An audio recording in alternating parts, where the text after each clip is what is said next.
Sir Patriji sir మీకు ఎప్పుడన్నా వచ్చి మీ పర్సనల్గా మీకు కార్యక్రమాలు ఇవి చేయండి అని చెప్పడము, ఈ జిల్లాలలో ఇక్కడ రాలేదు ఇంకా ధ్యానం అక్కడ నేర్పించండి అని ఇలా చెప్పడం ఏదైనా ఎప్పుడు చెప్పలే. పత్రి సార్ నాకు తెలిసినంత వరకు ఎవరికి ఏది చెప్పడు. ఒకవేళ చెప్తే నీ మనసులో ఉన్నది జయవయ్య అని చెప్తాడు.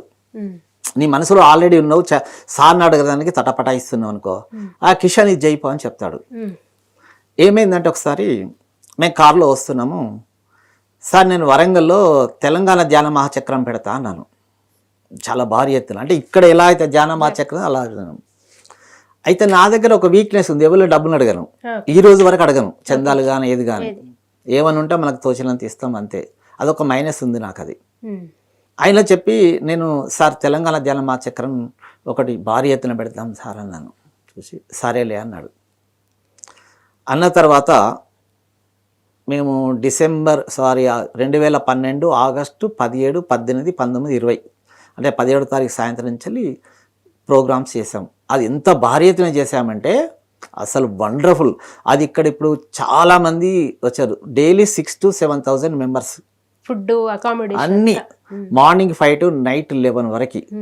దాన్ని కమిటీలు వేసాం.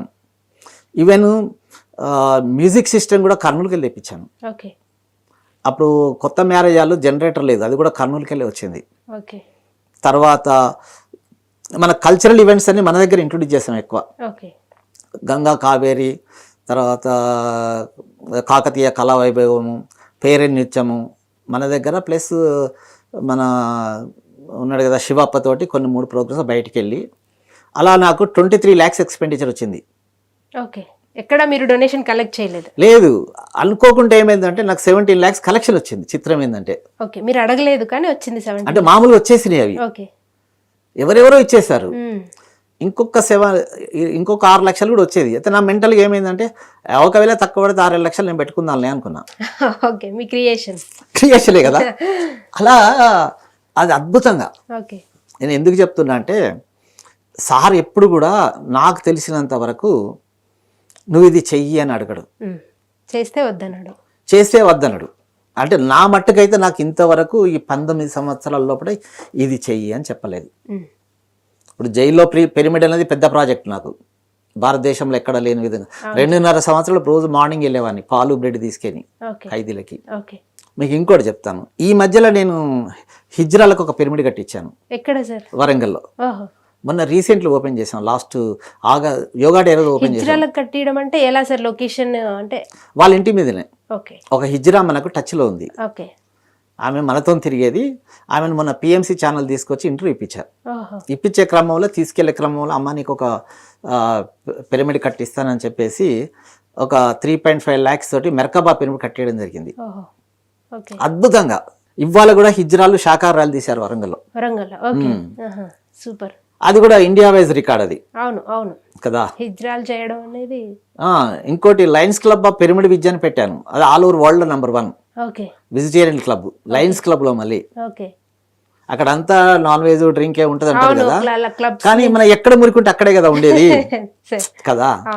అందరు నన్ను అదే చూస్తారు, ఈయన ఎక్కడ ఉంటే అక్కడికి పోతారు. ఇంకోటి నేను పబ్లిక్ మెడిటేటర్స్కి ఒక మెసేజ్ ఇస్తున్నాను. నేను ఇందాక నాకు భావనలో ఎవరి మీద వ్యతిరేకత ఉండదని చెప్పాను చూసారా. ఇప్పుడు చాలామంది మన వాళ్ళు నాన్ వెజ్ తినే వారికి పోరు, కానీ నేను ఎదుటి వాళ్ళు నాన్ వెజ్ తింటుంటే అందులోకి వెళ్ళి మిర్చి తీసుకొని తింటాను. ఏ ఫంక్షన్లో అయినా ఎక్కడైనా అక్కడ నా మైండ్ని చెక్ చేసుకుంటా, అరే తినే వాళ్ళ మీద నాకు వ్యతిరేకత ఉందా? నాకు వ్యతిరేకత ఉండదు. ఎందుకంటే పత్రి సార్ది ఒకటి భగవద్గీతలో శ్లోకం ఉంటుంది, అంటే కుక్క మాంసం తినే చండాలైనా సత్వం చూడు అని కదా. అది గుర్తొచ్చేది నాకు. మరి నేను ఆ స్థితిలో ఉన్నానా లేదా అని చెక్ చేసుకుంటే నాకు ఉండదు. సో ఎవరిని విమర్శించొద్దు, విమర్శించడం ఉండదు. విమర్శించడం నోటితోటి వస్తుంది, భావనలో ఉండదు. ఇప్పుడు మనలో లోపట్టుంటే మనం బయట అనుకుంటుంటాం కదా, కానీ నాకు అది ఉండదు అక్కడ. అందుకొరకు నేను మనం అక్కడికి వెళ్తేనే వాళ్ళు మనలో చూసి అరే నీలాగా మారాలరా అంటారు కదా. మన వాళ్ళు చాలా మంది నాన్ వెజ్ తినే దగ్గరికి పోరు, ఫంక్షన్స్కి పోరు. వాళ్ళు నీకెంత దూరం ఉండదు, కుటుంబాలన్నీ విడిపోతాయి. అంటే వాళ్ళకి ఏమనిపిస్తుంది అంటే సార్, ఆ నాన్ వెజ్ వల్ల వచ్చే నెగిటివిటీ ఉంది, దాంతో మనకి మన ధ్యాన శక్తి తగ్గిపోతుంది అని ఇలాంటి అపోహలు ఉంటాయి కొంతమందికి. ఎండకపోతే కూడా చెమట వస్తుందని ఇట్లా పడుకుంటావా? లేదు సార్. కదా. అవును. అసలు నువ్వు ఉన్నదే వర్క్ చేయడం కొరకు, నెగిటివ్ దగ్గర పోవడం, అసలు నెగిటివ్ పాజిటివ్ అనేది లేదు వాస్తవంగా చెప్పాలంటే. సరే కొద్దిసేపు అనుకుందాం మనం అది. అక్కడికి వెళ్తే ఏమవుతుంది, అవుతున్నప్పుడు మన ఇంటికి వచ్చి ఉప్పు నీళ్ళతో ఒక వాటర్లో సాల్ట్ వేసుకొని స్నానం చేసి డ్రెస్ చేంజ్ చేసుకొని 10 నిమిషాలు మెడిటేట్ చేస్తే రికవర్ అయిపోతావు. మరి అలాంటప్పుడు నేను పత్రి సార్ గురించి చెప్తాను మీకు. ఇప్పుడు పత్రి సార్ ఎంత అనుభవిస్తున్నాడు అనేది నాకు ఎలా తెలుసు అంటే, నాకు రామకృష్ణ గురుగారు ఉన్నారు కదా, ఆ గురుగారి దగ్గర నేను షిర్దీ సాయిబాబా దగ్గర ఎన్ని అద్భుతాలు చూశాను, అన్ని చూశాను. చనిపోయే వ్యక్తులను బతికించడం కానీ మొదలు పెడితే సీరియస్ కేసులు అలాంటివి, ఇంక్లూడింగ్ నా ఇంట్లోతో సహా. అక్కడ కూడా ఏం చేశారంటే, గురుగారు ఎవరిదైనా తీసుకుంటే రాత్రంతా 2-3 మనుషులు ఆయిల్ పెట్టి తొక్కేవాళ్ళం రామకృష్ణ గురుగారికి. ఆయన తీసుకునేవాడు. ఒక బర్నింగ్ కేసు ఆయన ముట్టుకుంటే అదంతా ఈయనకు వచ్చేసింది. ఏసీ కంపార్ట్మెంట్ ప్రయాణం చేశాడు రామకృష్ణ గురుగారు. అలా కాకపోతే బయటికి వెళ్ళి 2 టాబ్లెట్లు వేసుకునేవాడు. అలా అందరి కర్మలు తీసుకునేవాడు ఆయన. అది సేమ్ పత్రికారు కూడా చాలా మంది కాళ్ళు తొక్కడం ఏంది అని అనుకుంటారు కదా, అది తెలియక అనుకుంటారు. కానీ పత్రిసారి ఎక్కడికి వెళ్ళినా ఆయన ఎవరి విషయంలో జోక్యం చేసుకోవద్దు, ఎవరి కర్మలు వారే అంటాడు, కానీ తీసుకుంటాడు తప్పనిసరిగా. అది పత్రిసారే ఒకసారి స్టే మీద అన్నారు, మీరు గనక ప్రకృతికి సేవ చేస్తే ప్రకృతి మిమ్మల్ని రక్షిస్తుంది అన్నాడు. దాని మీనింగ్ ప్రకృతి అంటే ఆయనే కదా. అట్లా కొంతమంది మాస్టర్స్ సార్ తీసుకున్నాడు. మీకు చెప్పాలంటే నేను చాలా చూసా సార్ని. ఒకటి ఎగ్జాంపుల్ గా బాగా, ఇప్పుడు ఆ బెంగళూరులో ప్రోగ్రామ్ అయిందని చెప్పానా, యాదగిరిలో ప్రోగ్రామ్ అయింది, చక్కగా వరంగల్కి వచ్చారు. సార్ పడిపోయాడు మొత్తం. పడిపోతే మొత్తం తొక్కాం. అది ఒక ఇన్సిడెంట్. అంటే ఎందుకని పడిపోవడం, అక్కడ ఏం నెగిటివ్ సార్ తీసుకున్నారు ఏంటి? అక్కడ ఎన్నో ఉంటాయమ్మా, అవి తీసుకుంటారు. అది తీసుకుంటే ఇప్పుడు ఇంతెందుకు మీరైనా నేనైనా ఏదైనా ప్రోగ్రామ్కి వెళ్ళండి వీక్ అవుతాం. అవును సార్. అది కూడా అదే, మనకు తెలియకుండానే మనకు వస్తుంది. ఫంక్షన్స్ కి ఎక్కడికైనా వెళ్తే మనం వస్తుంది. అది సేమ్ అది కూడా సారు రోజు తీసుకునేవాడు. అందుకొరకే సార్కి 2 మనుషులు తొక్కితేనే కానీ రాత్రి 11 నిద్ర కూడా. మీరు సారు డ్యూటీ చైర్ దిగి భోజనం చేసి మంచం ఎక్కిందంటే అసలు ఎంత హింస పడేవాడు. నేను కళ్ళతోటి ఎన్నోసార్లు చూశాను. నేను రాత్రి 11:30-12 వరకు తొక్కేవాళ్ళం. సరే కూడా. తర్వాత ఒకరోజు మేము ఈజిప్ట్కి వెళ్ళాం కదా, ఈజిప్ట్కి వెళ్ళినప్పుడు సార్ లాడ్జికి వచ్చాడు. సార్ కింద కూర్చుంటే మోసుకొని లిఫ్ట్లో మీది తీసుకెళ్ళాం. అక్కడైతే బాగానే ఉన్నాడు కదా, సడన్గా అయిపోయాడు. లిఫ్ట్లోకి వెళ్ళిన తర్వాత ఆడ మంచంలో పడుకోబెట్టి రాత్రి 11 గంటల వరకు బాగా సేవ చేసాం. అందరు వెళ్ళిపోయిన తర్వాత నేనున్నాను.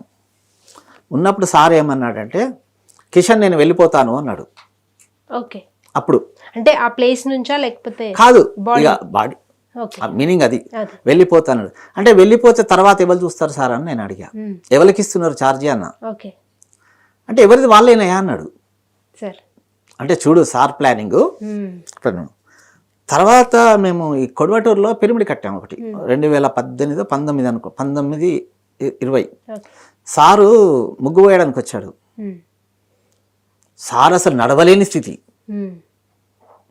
బ్లూ షర్ట్ వేసుకొని మోసుకపోయేసి ముగ్గు వచ్చిన తర్వాత భోజనం చేస్తా అంటే ఇద్దరమే కూర్చున్నాము, తినలేకపోయింది సారు. మళ్ళా పట్టుకొని వచ్చేసి కార్లో కూర్చోబెట్టాం. సార్లు ఎన్నిసార్లు సిక్కాడు తెలుసు, అసలు మ్యాక్సిమం సిక్కాడు.